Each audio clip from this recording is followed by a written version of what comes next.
Hello everyone. Today I will be taking you on a tour of the Northern Ontario Railroad Museum. This museum has some neat artifacts as well as a few locomotives. I hope you all enjoy. One important note is that the main part of the building of the museum itself was originally the house of one of the owners of the Canadian National Railway, and many parts of the museum, such as his tea room, are as they would have been when he lived here. Up next are some images of a yard that used to be in Capreol, which had a large roundhouse in it. And after that are some pictures of a G-scale model of a big boy. I haven't seen many models of big boy locomotives, and haven't seen the real locomotive, so seeing a larger scale model of it definitely helps me appreciate what a big, beefy machine these locomotives were.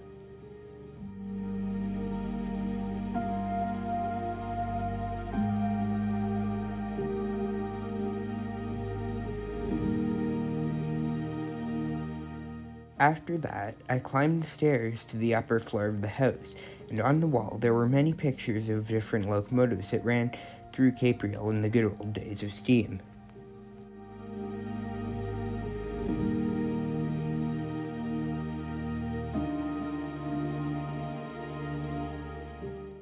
The first room I went into in the upper level had been remade into a telegraph office, and it was pretty neat to look at. And in the next room over, there was information on logging that had originally been done in the area using the railroad lines.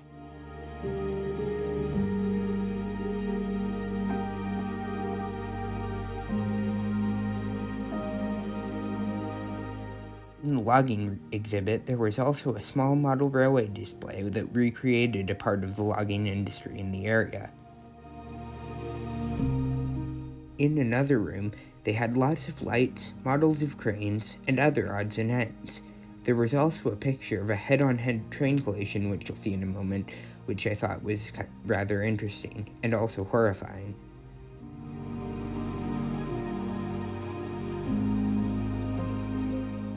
There was also some of the original signaling equipment on display in this room, as well as pictures of other locomotives that had worked the line. In another room, there was lots of information on how the railway assisted with mining in the area, and there was another diorama similar to the last, but this time replicated the mining industries of the area.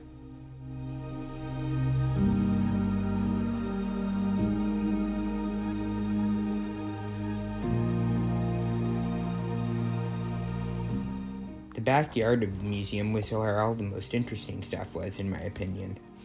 The first thing I saw was all of the maintenance of the way vehicles, which were all stored in a shed, and after that, there were rails that had actual stock and steam locomotives onto them.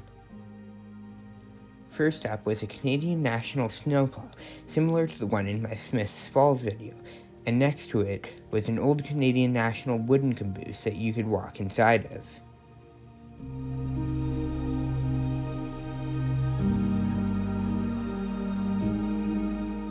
Next up was a passenger car that had been converted into a schoolhouse, and it had all sorts of desks inside it, and things on the wall that were used by teachers and students, and with sofas and easy chairs, as well as the corridor connection to a baggage car.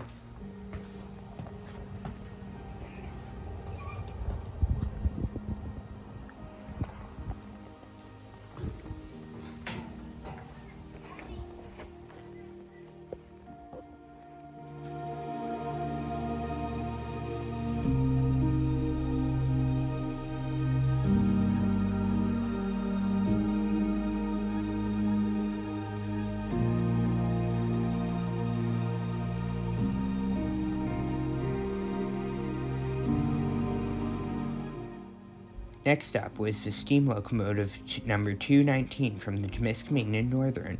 This locomotive originally ran some of the lines around where the museum is now located, down to Temiskaming, Quebec. This locomotive also has a 460 wheel arrangement.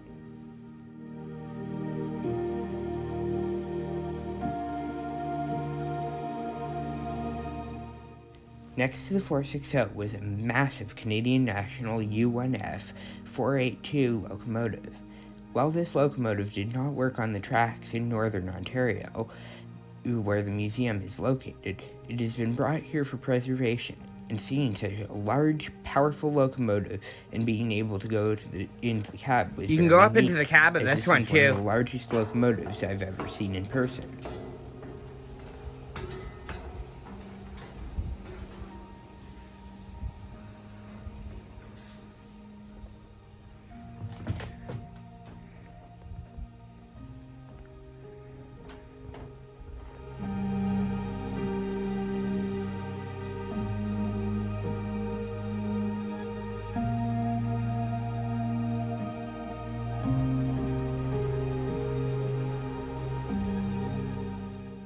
Next to the UNF, there was all sorts of mining equipment from the Inco Mining Company. First of this was a slag car, which was made for dumping molten steel, and behind that was 2 electric locomotives that ran on the mining network. The first of which kind of reminded me a bit of the LNER ES1 that ran in the UK.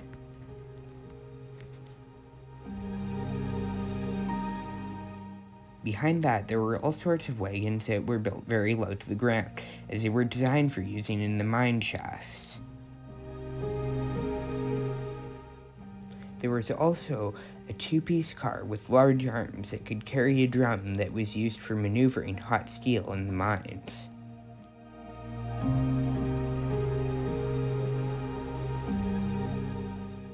That's about it for the tour of the museum, and I do want to say that the staff at the museum were very friendly and knowledgeable, and I highly recommend going there to visit yourself.